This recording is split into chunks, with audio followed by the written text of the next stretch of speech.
Kitchen के एक gas पर चावल उबल रहा था तो वहीं दूसरी तरफ रचना गुस्से में उबलते हुए आलू छील रही थी।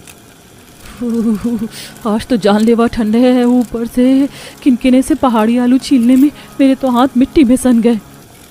रचना पूरा ध्यान लगाकर आलू छीलने में लगी पड़ी होती है, तभी पतीले में उबलते चावल गीले हो जाते हैं। अरे नहीं, हो गया बेड़ा गर्क, पूरे के पूरे चावल का हलवा बन गया। तभी खाने की मेज से 75 साल की ददिया सास आवाज देती हैं, अरे ओ पोता बहू, अरे कितना बखत लगा दिया एक दाल भात चोखा बनाने में, जल्दी ले भी आ, पेट में चूहे खलबली मचा रहे हैं। जी लाई दादी जी। गई भैंस पानी में, अभी तो दाल भी नहीं उबली और चोखा भी बाकी है, मैं क्यों इतनी भड़क ले रही हूँ, सबको थोड़ा और भूखे तड़पने दो। ऐसा बोलकर रचना भड़कते मिजाज में दाल चावल चोखा बनाने लगती है। खैर, उसके खुंदक भरे मिजाज के पीछे के माजरा समझने के लिए चलिए देखते हैं इस कहानी को शुरुआत से। जहां कार के अंदर शादी के जोड़े में बैठी रचना थर-थर कांप रही होती है। मोहित, ससुराल आने में और कितनी देर लगेगी?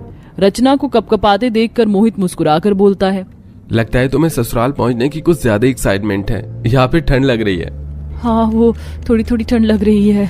इसे कैसे बताऊं कि मुझे भूख लगी है। एक तो वो चिरकुट कैमरा वाला मेरी थाली के आगे रिकॉर्डिंग करना चालू हो गया था, शर्म के मारे मैं अच्छे से खा भी नहीं पाई थी।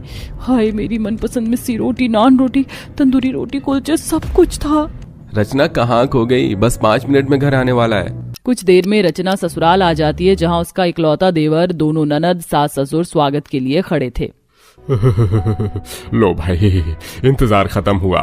चलिए सुषमा जी, जल्दी से बहू की आरती कीजिए।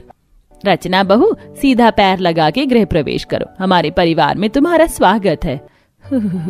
धन्यवाद माँ जी।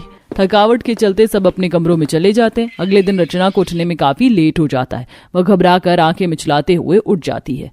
हे भगवान, ठंड से कितनी लेट आंख खुली है। आज तो सासू माँ क्लास ना लगा दे, जल्दी से भाग ले रचना।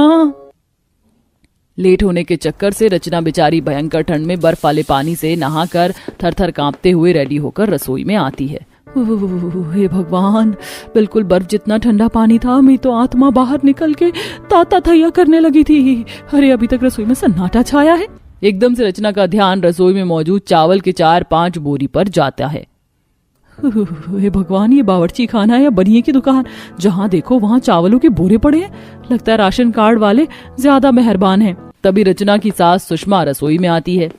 प्रणाम माँ जी, मैं आपकी प्रतीक्षा कर रही थी, ये पूछने के लिए कि पहली रसोई में क्या क्या बनेगा। वैसे आज हम बाहर